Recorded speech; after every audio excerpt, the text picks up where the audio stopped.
Om Gam Ganapataye Namaha. Om Gum Guru Vyo Namaha. Om Aim Saraswataye Namaha. Paramanandam Paramasukadam Kevalamyanamurtim Bhavadidan Trigunarahitam Sadgurum Tam Namame Chaitanyam Shasvatam Shantam Nirakalam Nirandalam Nara Bindu Kalatitam Tasmai Shri Gurave Namaha. Dhyanamulam Guru Murtir Pujamulam Guru Padam Mantramulam Guru Vakyam Mokshamulam Guru Kripa. Guru Brahma, Guru Vishnu, Guru Deva Maheshvara, Guru Sachat Parabrahma, Tasmai Shri Gurave Namaha. Dhyanamulam Guru Murtir, Pujamulam Guru Padam, Mantramulam Guru Vakyam, Mokshamulam Guru Kripa. Om Namah Shivaya Gurave Satchitananda Murtaye Nishprapanjaya Shantaya Niralambaya Tejase. Om Gum Guru Vyo Namaha. Om Gum Guru Vyo Namaha. Om Gum Guru Vyo Namaha. Om Shanti, Shanti, Shanti. O ye powers that be, O great Spirit, saints and sages of all times, of all places, O ye path makers of old, Namaste.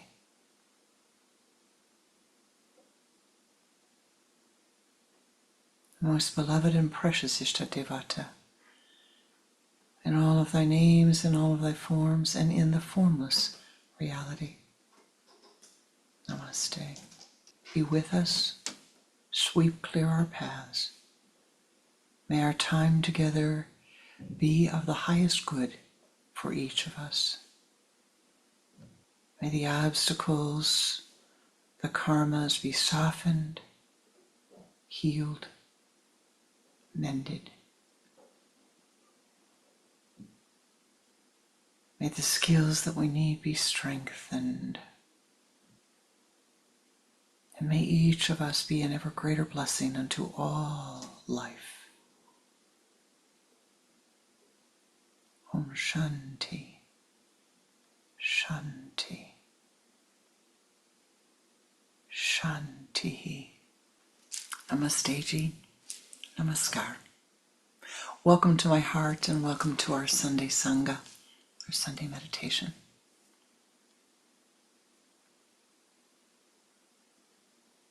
Once upon a yogi time, in the ever-present now, there lived a woman.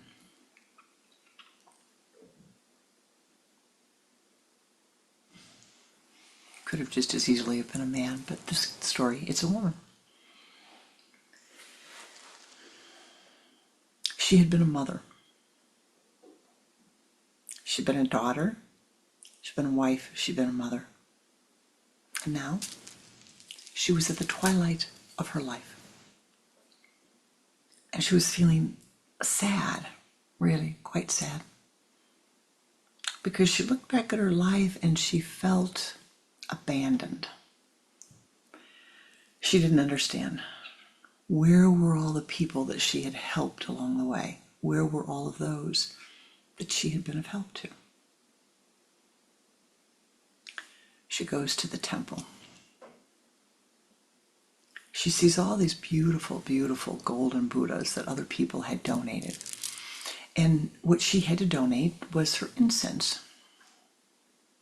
She had saved her rupees, goes to the temple to donate her incense. She takes with her a cone. Not the cone of shame that the dogs wear, but a cone that she had made. She places it around the incense burner at the bottom of her favorite Buddha. Beautiful, beautiful Buddha. Oh, you've seen him. Gold, most beautiful face. Just a lovely, lovely Buddha.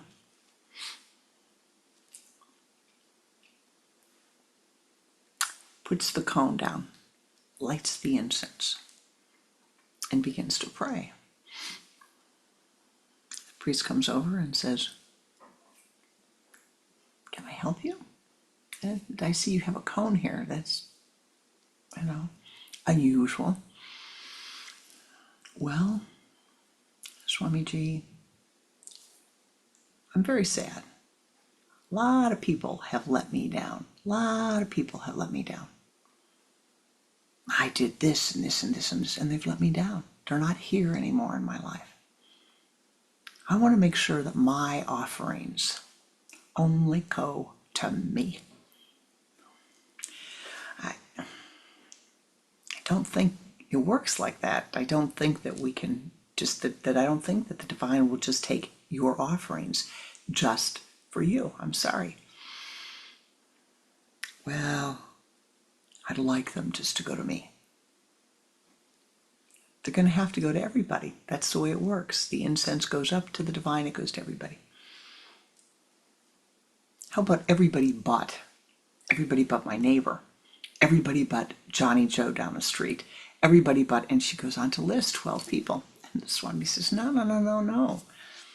She says, "Well, I don't care what you say. My cone is going to protect my offerings, so it only goes to those people who have been good to me, who are still good to me now, today." And you know the story. She puts the cone around the incense and she burns one stick after another stick after another stick after another stick, praying, not for good, but praying that only good comes to her and the bad goes to everybody else. Or nothing goes to everybody else. 20 minutes go by, 30 minutes go by, 40 minutes go by, and you know how it is with incense. It works very fast. And then, all of a sudden her beautiful Buddha, she looks up and there's soot all over the nose of her Buddha, all over the face of her Buddha. She has ruined her Buddha because she did not understand the nature of life. She did not understand the nature of relationship. She did not understand the laws of karma. She did not understand that she was a part of Indra's net, but felt rather that there should be no change, that everything should be as it had been. And so what do we learn from that? Today our meditation is about relationships. Consciousness, relationships, and karma. And as always, we will have a short Dharma talk and then a meditation and then our prayer, our group prayer, which is really the most important part of what we do today. Our combined spiritual energies offering blessings from each of us to life.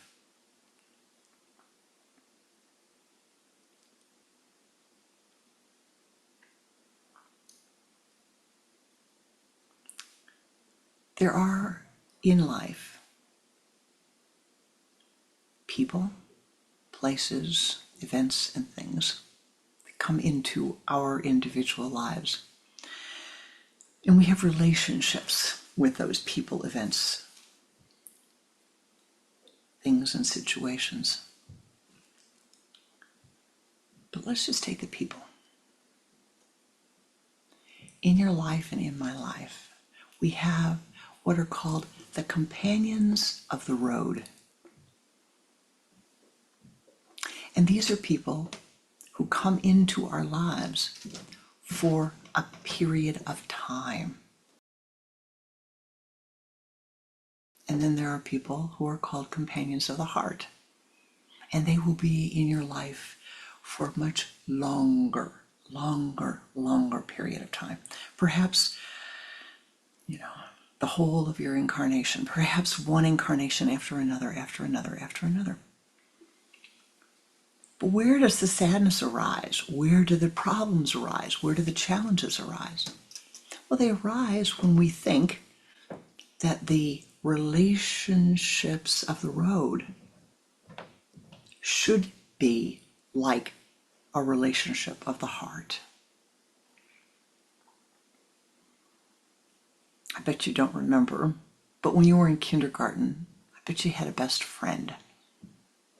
Pre-kindergarten, I bet she had a best friend. I did. I can remember her name. I can remember what she looks like. I remember what we did, how we played. She's a wonderful set designer now, but she was a relationship that came from a previous lifetime for me, and she was in my life for a relatively short period of time, really, only a few years. But I remember her with great love. And in that time that she was my best friend, I thought she was going to be in my life the rest of my life. I thought she was going to be my best friend for always. And you look at that, you see children, grandchildren. I see my great nieces and great nephew, and they talk about my great nephew especially. This is my best friend. That was his best friend last year. Now there's a new best friend. When you're young, sometimes you can adapt more readily to that. You understand that the situations change, that your life circumstances change.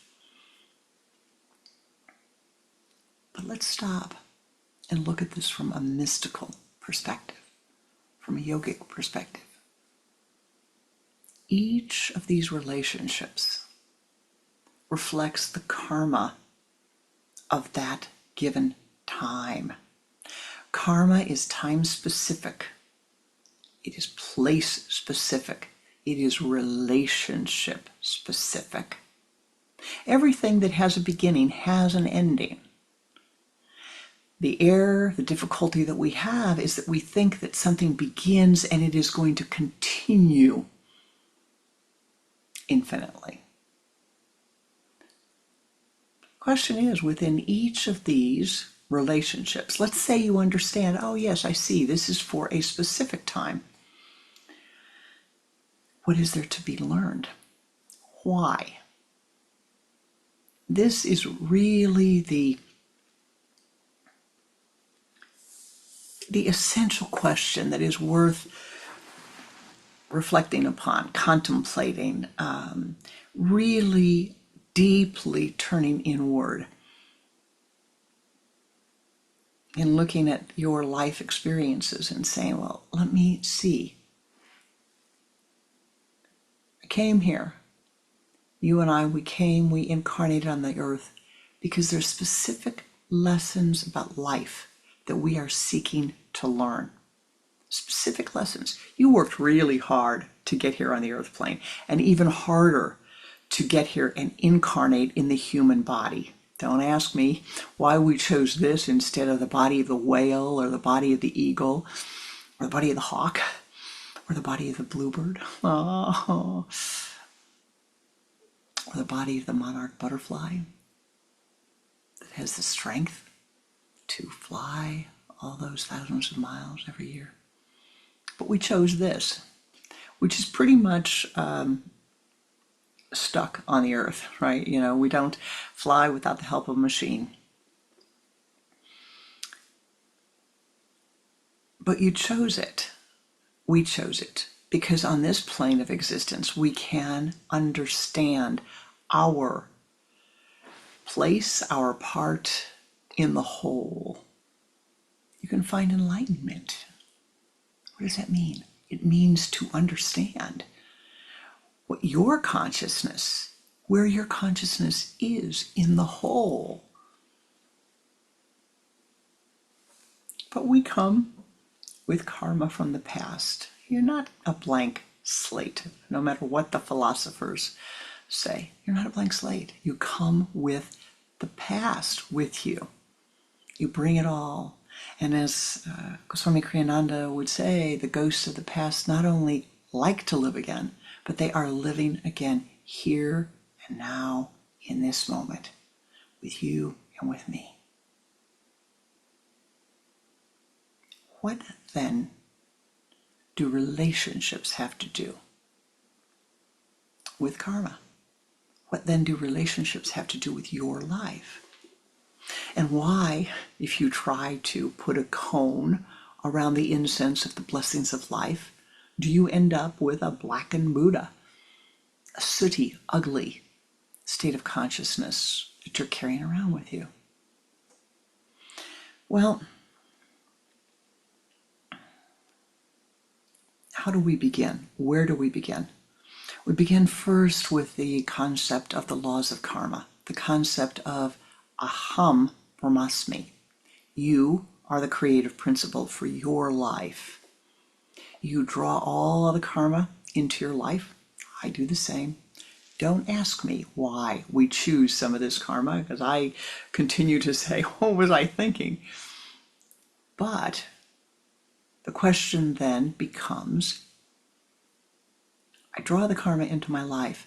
The karma is my reaction to every event that occurs, as it is for you. Now, why is it, you might ask, why is it that you have some people come into your life and, oh man, they are such a blessing to you. They are so easy to be with. They are so comfortable to be with. You really like them. You have an easy rapport, quick and easy rapport. And other people come in and they walk in the room and you're like, oh, I don't know why, but I don't feel comfortable around this person. I don't know why, but there's very, very discomfort here. I don't trust them. And then, in what I think is really one of the most challenging relationship type of manifestation that we can have as humans, is we have those souls who come into our lives and we think, well, they are people of the heart. You gave birth to a son, a daughter. You have a sister, a brother, mother, a father. And you think you're going to have those relationships for the rest of your life, or at least as long as you're both here on the earth. What happens? As I know has happened to some of you. You give birth to a soul, give birth to a child, right? And you are paying attention and nourishing and giving and giving and giving and giving of your life prana for that soul. You're working so that they have food. You're giving them a home. You're doing everything you can to support this person, to give them what they need to grow, to flourish, to nourish. 19 years, 20 years, 21 years, maybe 22 years. And all of a sudden, the time gate opens. And there's a splintering in the relationship.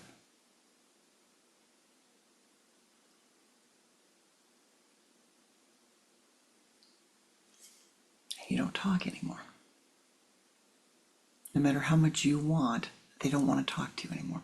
That karma is cut. And your heart hurts. And you spend a lot of time saying, why? Why? Why? What am I to learn by this? What am I to learn? Why is it that this relationship, which meant so much to me, has ended? What is the life lesson? What is the karma? How am I to react to this? Every relationship teaches us something. Does it teach you freedom? Does it teach you letting go? Does it teach you communication? Does it teach you that you might sacrifice or give for another soul, son, daughter, mother, father? But the reward is in the doing. The lessons are in the doing. The lessons are in the compassion that you grow, that you share, that you exchange with these other people.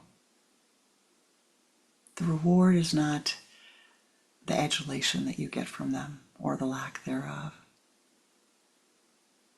The pain that comes when relationships change, the pain that comes when relationships end for the time being, is our expectation and our confined view of that relationship. Now, I know you know,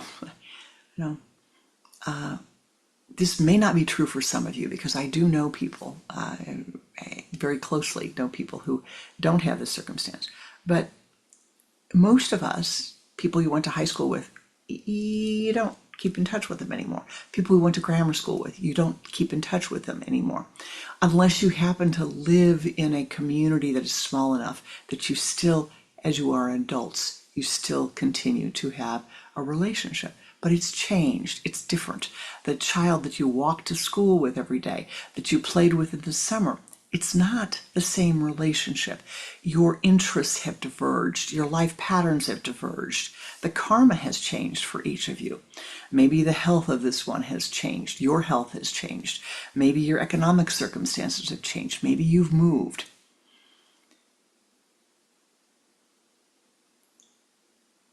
Maybe they were friends of the road, companions of the road for a specific period of time. Knowing that, there's no loss. Knowing that you can say, oh wow, this person, I had a wonderful time at that party. It was really lovely. I met a really nice person at that party. I really enjoyed that time, enjoyed their company, enjoyed the conversation.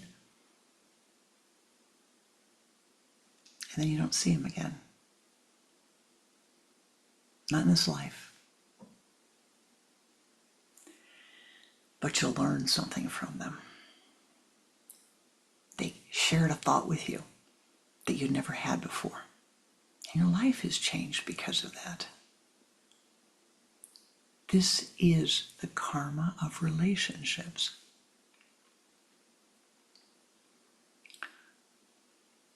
About 5 years ago, the Swamis were doing a death rebirth ritual for the father of one of the Swamis.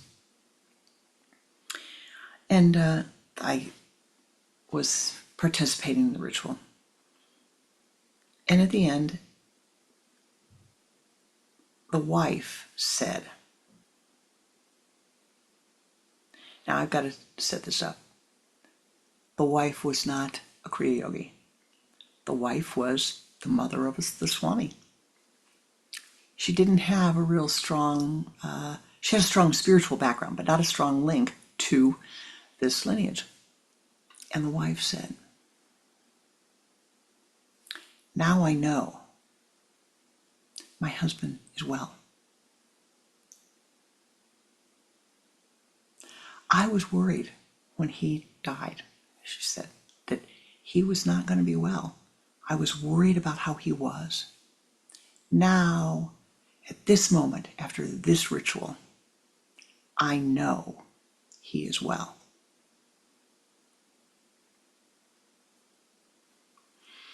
The ritual had taken an hour to do, maybe a little longer. I had spent a number of days before that preparing for the ritual and helping the family, etc. So maybe maybe it was, I don't know, a dozen hours of work, a dozen hours of spiritual effort, let's say that.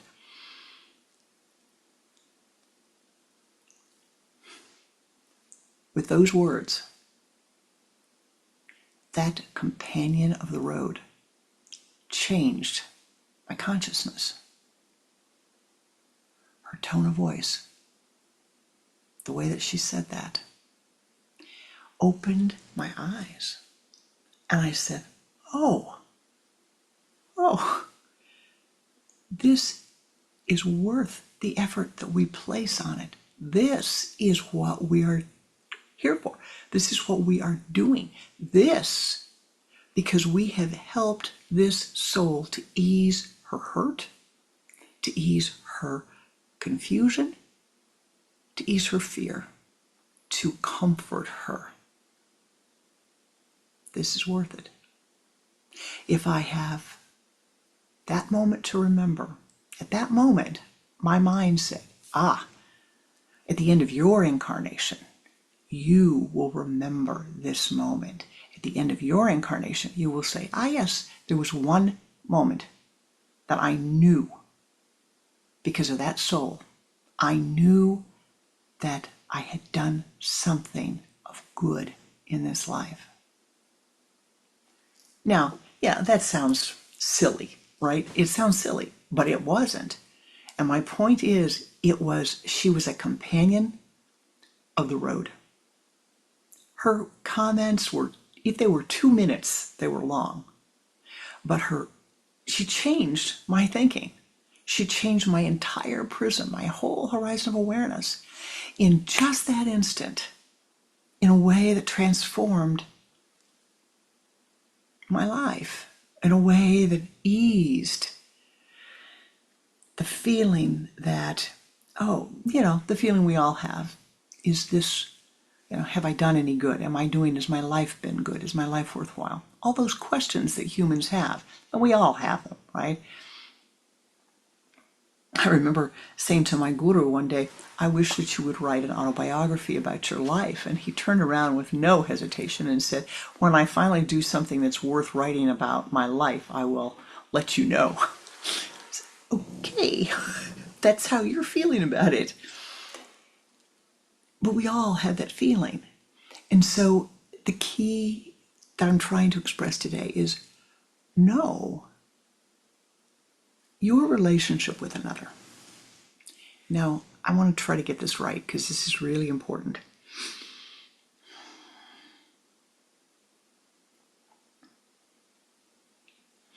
Every relationship is both literal and symbolic. Literal in that you have a mental, emotional, physical relationship with a person. But symbolic in that every person, every interaction represents states of consciousness in your horoscope, states of consciousness of life experiences that you are trying to understand, that you are trying to grasp, that you are trying to see clearly.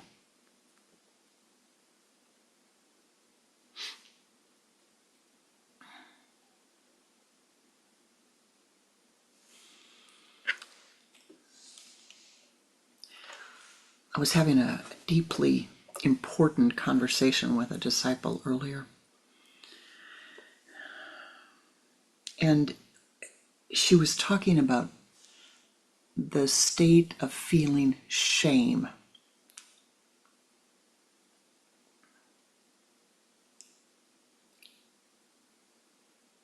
And she went on to list some experiences that left her feeling shame. And she's not a young person, all right? She's not a young person. She's closer to the end of her life than she is to the beginning of her life, this incarnation. And the question arose, what is shame? And where do you see it in your horoscope? And why do so many of us, so many humans, have this experience? And what is the experience of shame? It is the experience, it's a Saturn experience, it's a very Saturn experience. It's an experience that you somehow, in your thoughts, your very presence, your words, your actions, that you have not conformed congruently with the expectations of the group. Simple, you know. You're in Japan and you walked in the room and kept your shoes on. You're in China and you walk in the room, you take your shoes off. And you feel shame that you did not understand that the rules had changed when you went from one place to another. But that shame you carry inside of yourself. And sometimes it grows and grows and grows and grows. And sometimes, my beloved, it shows up in your life in people who continually mirror to you this state of consciousness, who continually mirror to you by their thoughts, their words, their actions, their tone, their ignoring you. I disapprove of you. I disapprove of you. I disapprove of how you are choosing to live your life. I disapprove of you. That's all it is. That's all they're saying.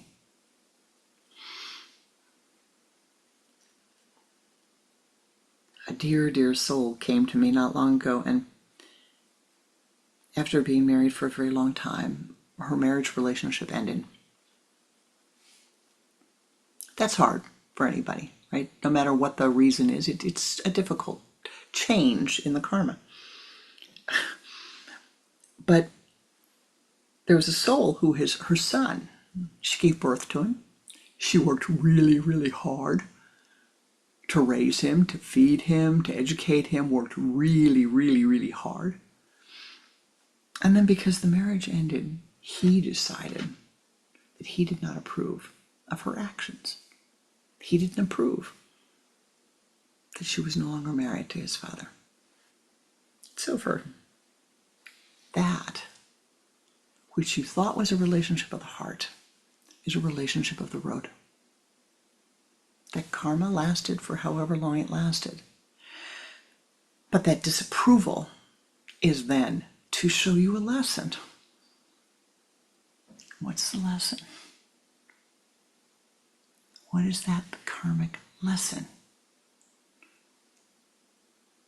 Well, if it were me, I would say that karmic lesson is, I guess I better not judge others. How does a son know what a marriage of the parents for 30 some odd years is like? How does he know what the right choice is? He doesn't. He has no idea. He's young. And even if he did, it's not his to judge, just as if it is not mine to judge. It is not yours to judge. It is theirs to see, to work out the karma between them. You and I, we have to say, well, we have those relationships in our lives, and the prickly pear comes in again and again and again. What do? I turn inward. I mentally bow. I meditate. I forgive. I forgive. I forgive. I forgive. I bless. I bless. I bless. And I let go of my expectations of how the other is going to be. And all will work out in time and be more harmonious in time. And so the gist of what I'm trying to say to you today,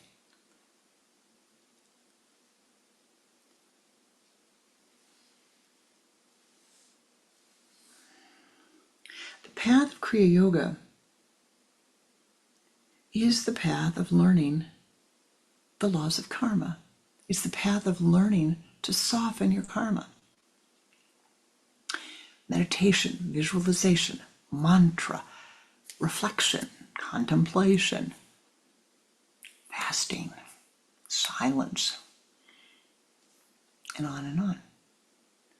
All these practices that are given to us to neutralize these karmic relationships so that we understand and we see.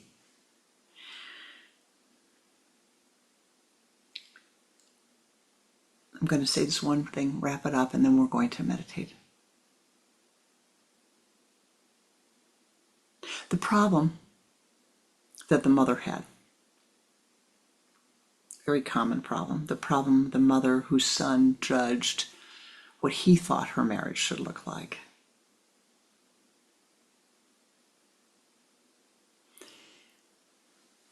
Is that he thought that he was entitled to decide how the other person lived. What was her problem? Her problem was she thought she was entitled to determine how the other person lived. Both had the same problem. She wanted her in-laws to act a certain way. She wanted her son to act a certain way. She wanted the ex-husband to act a certain way. And they did not. They didn't act at all like she wanted or like she thought they should. And she did not act the way that they thought she should. Neither is right, my beloved. It's simply the karma. And we have to say, I'm going to forgive them. And here's the biggie. Here's the real biggie. I'm going to let go of the clinging of the mind in which I attempt to control what others think, how they act, what they say. That is what I will let go of. And I'll focus on myself, softening the karma, softening my reaction to each soul, and recognizing that the person who's kind to me is kind because they are vibrating. They're attuning to something within me. The person who's cruel, they're attuning to something within me. The person who is rude to me is attuning to something within me. If I need to change, which I do, it is myself that I have to change. My attitude. You have to change your attitude. I really don't like the way that sounds. I guess because that was a phrase that I used to hear growing up. Change your attitude. That's not the way to express it.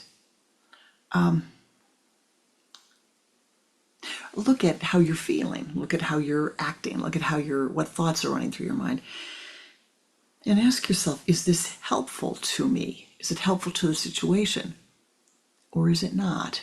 Is there another way that I can move the prism, that I can see, that I can alter my consciousness, that I can change it so that I can become more understanding, more compassionate, wiser in every interaction that I have with another?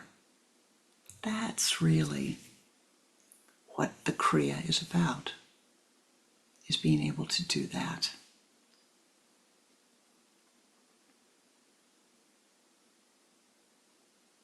You draw every interaction into your life, every person you draw into your life. It's because you drew them. Your karma drew them. It's not accidental. And let me be clear about this, because the question keeps arising again and again. Is that karma? Is that karma? Is that karma? It's all karma. There's no such thing as propinquity. There's no such thing as accidents. It's the karma manifesting. There's nothing outside of the laws of karma. There's nothing outside of life. You and I, we are a part of it. We are part of life with capital letters. And karma is an integral part of life on this plane of existence. And on the astral, I'm not sure about all planes of existence. I haven't tested all of them. But it absolutely is the law of cause and effect, this plane and the astral plane. So let us meditate and soften the karma of the given moment.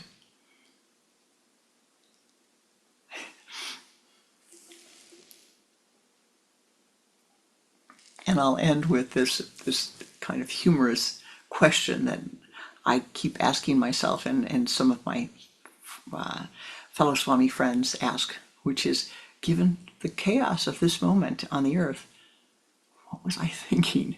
Why did I choose to be incarnated and stay incarnated here, now, at this time?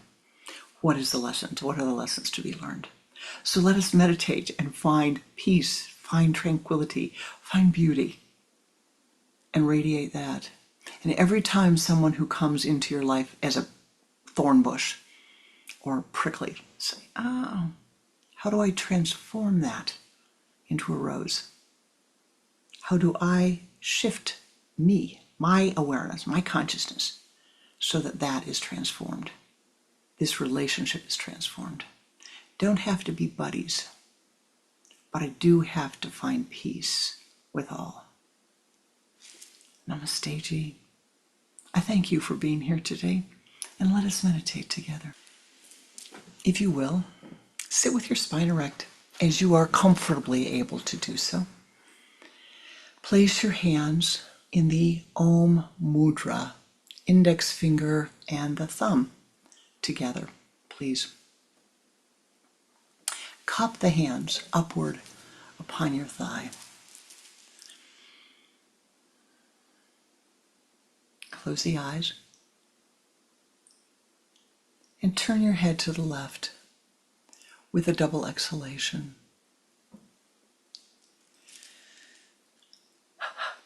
Bring the head back to the center. Begin to watch the breath.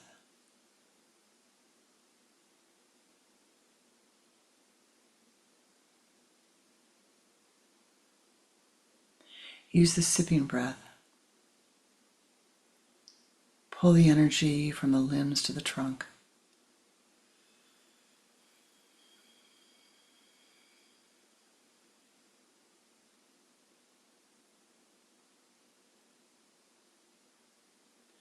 From the trunk to the spinal column.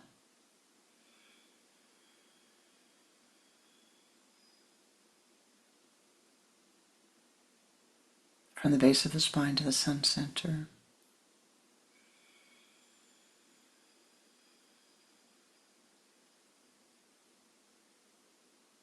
Now move that energy as a golden ball of light out in front of you. Expand that ball of light.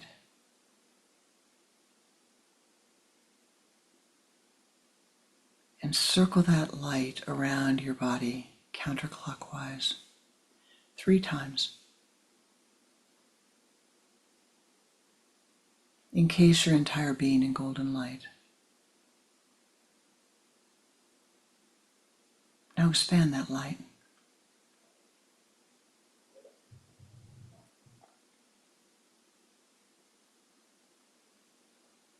And ascend.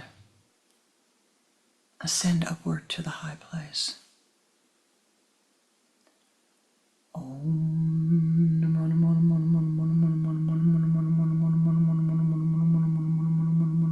Namo. Om Namo Namo Namo Namo Namo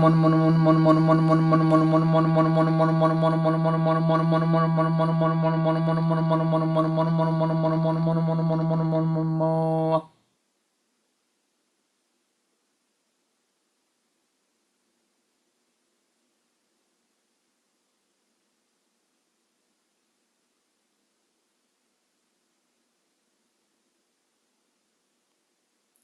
Attaining the high place of meditation.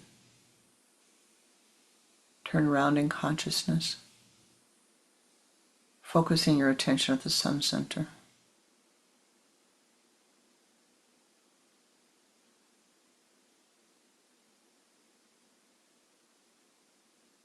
See your mind's eye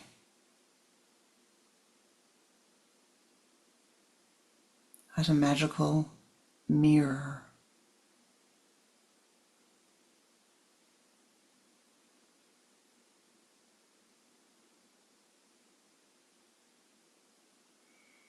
And from that mirror, allow your mind to bring forth, your memory to bring forth a friend of the road, a companion of the road, someone who is a deep blessing at a time in your life.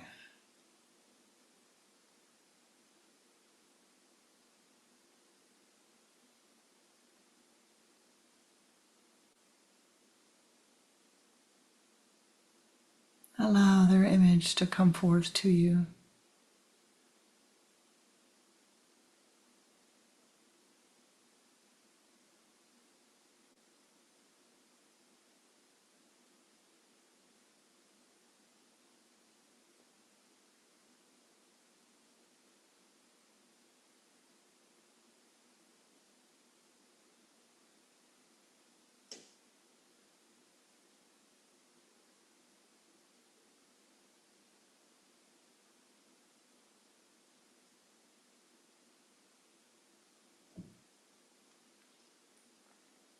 Choose the friend whom you wish to meditate with.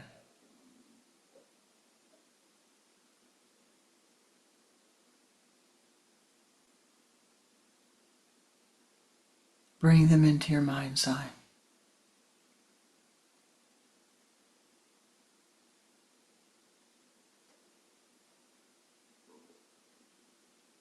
Greet them, bow to them.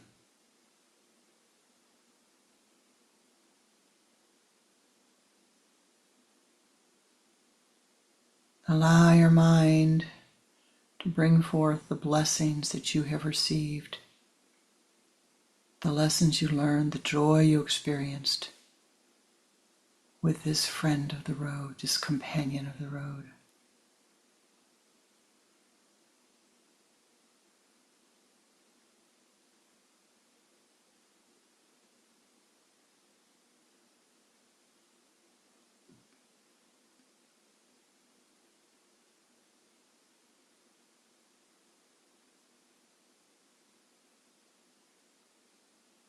Let these blessings shine forth in your mind clearly.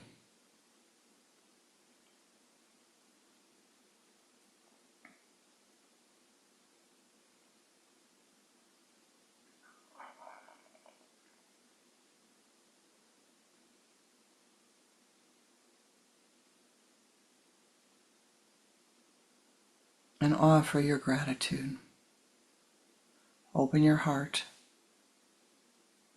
Speak to this companion, offering your gratitude in words, in symbols, in feeling states.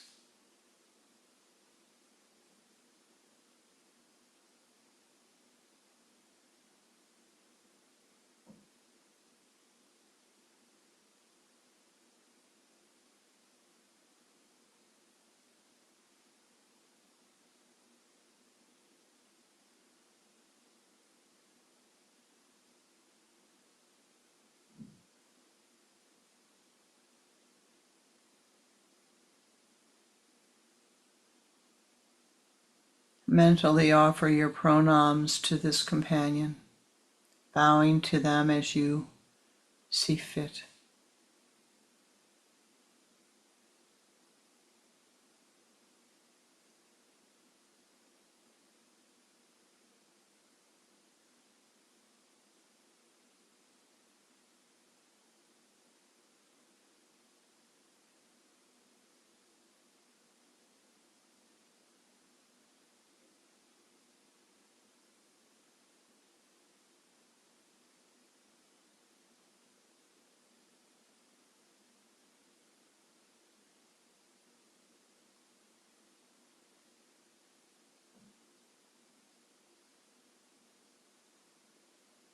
Again, send forth your blessings, speaking and wishing them all of the goodness that you would wish to them.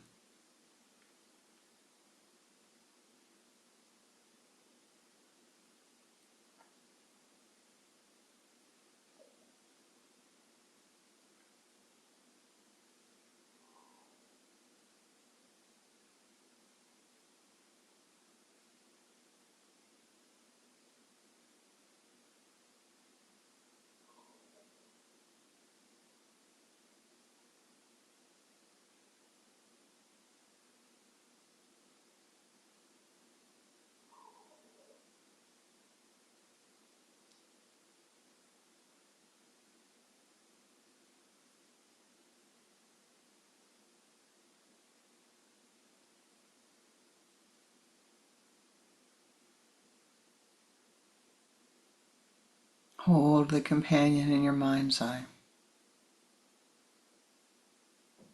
O ye powers that be,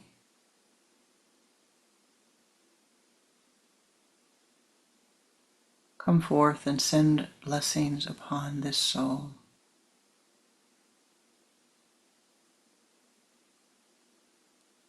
Upon our relationship.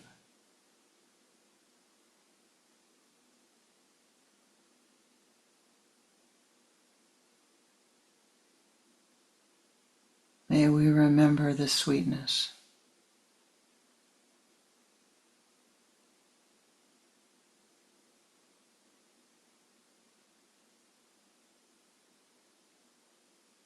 May we remember all of the life lessons learned.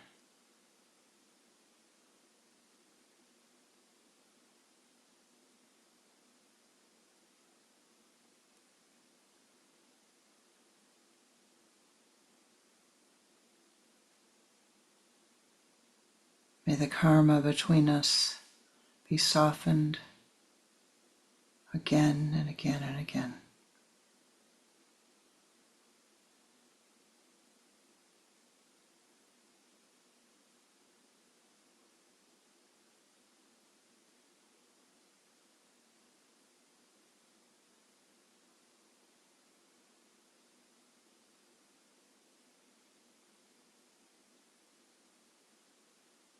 Most beloved companion of the road,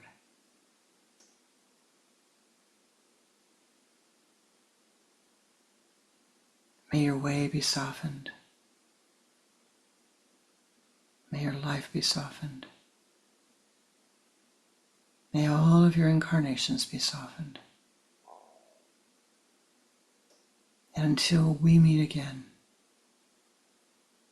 may all of the powers that be pour forth their blessings upon thee, holding you, nurturing you, protecting you.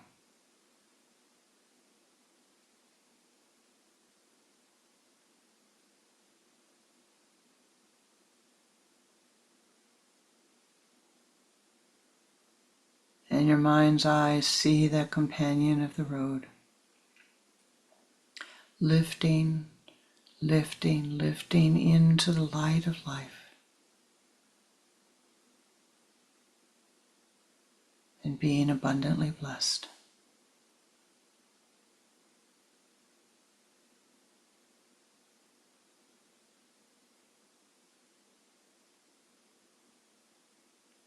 In your mind's eye,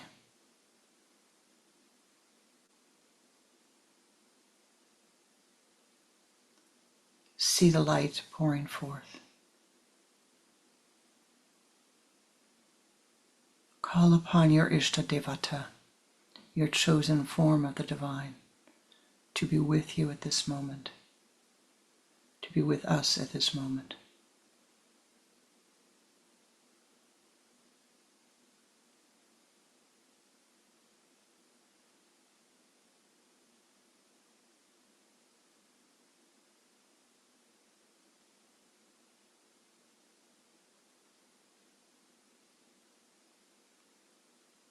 O ye powers that be, we call upon thee at this moment.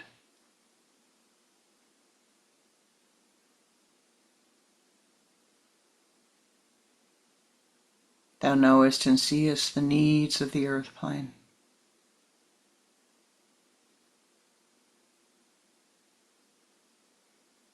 May we seek to understand life. May we and all of those beings seek to become one with life.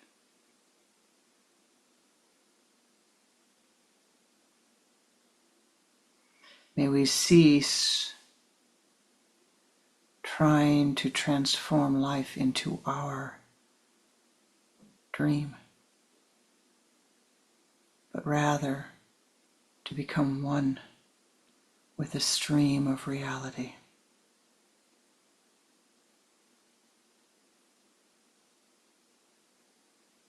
Thou knowest the needs of all beings upon the earth.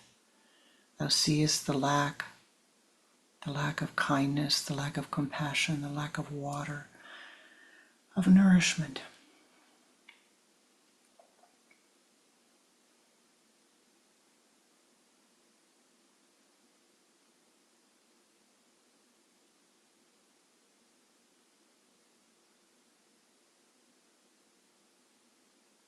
Thou knowest better than we what is needed to soften the karma of all beings. As we chant this mantra, as we send our light forth, we ask that Thou join us, that the karma of the earth, the karma of all beings upon the earth be softened. As we chant, see the golden light pouring forth from your sun center, you and your Ishta, pouring this light with all the powers that be upon the earth, around the earth, through the earth. Letting go of any desiring, but simply sending forth the blessings, knowing that this is the Dharma.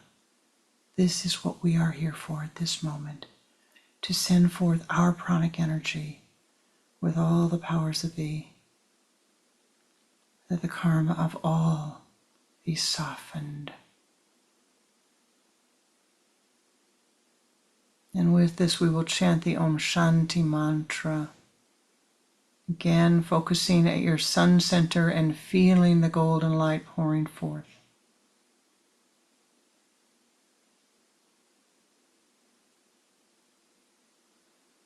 Om Shanti, Shanti, Shanti. Om Shanti, Shanti, Shanti. Om Shanti, Shanti, Shanti.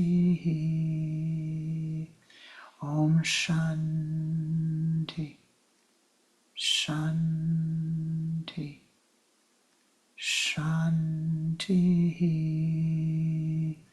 Om Shanti, Shanti, Shanti. Om Shanti, Shanti, Shanti. Om Shanti, Shanti, Shanti. Om Shanti, Shanti, Shanti. Om Shanti, Shanti, Shanti. Om Shanti, Shanti, Shanti. Om Shanti, Shanti, Shanti.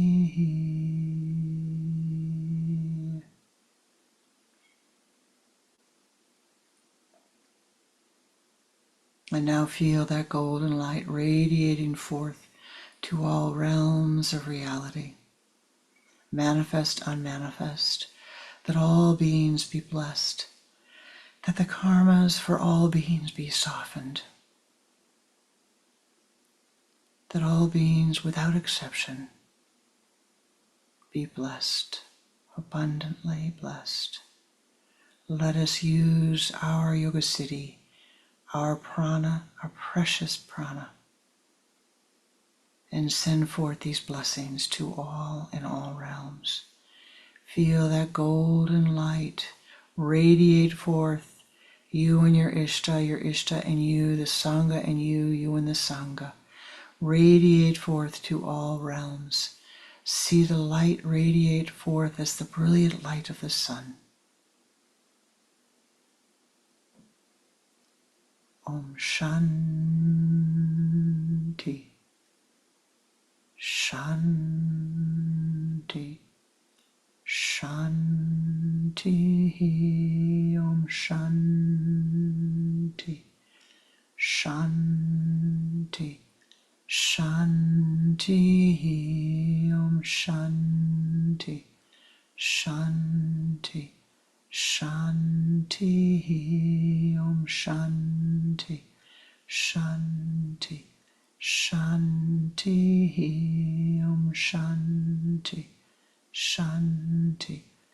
Shanti, Om Shanti, Shanti, Shanti, Om Shanti, Shanti, Shanti.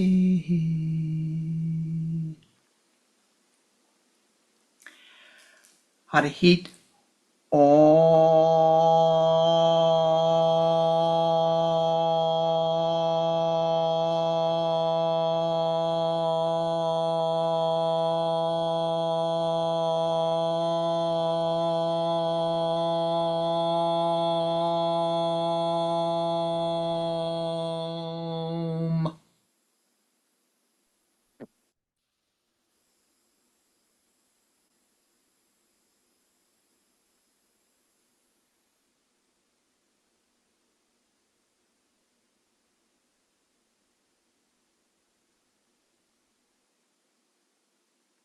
Thou art a blessing unto all life.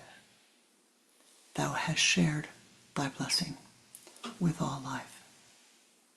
Remember, hold on to your goodness. Remember, remember, remember.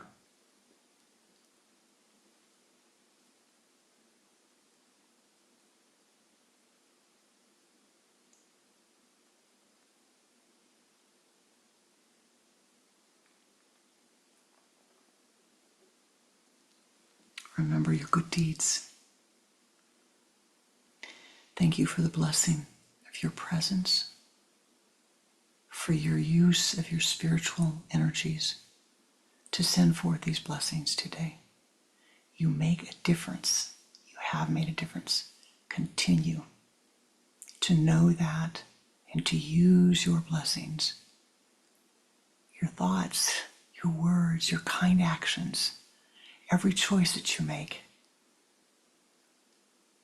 to bring a little more sweetness to life. It makes my heart so grateful to be here with all of you. Namaste ji. Namaskar.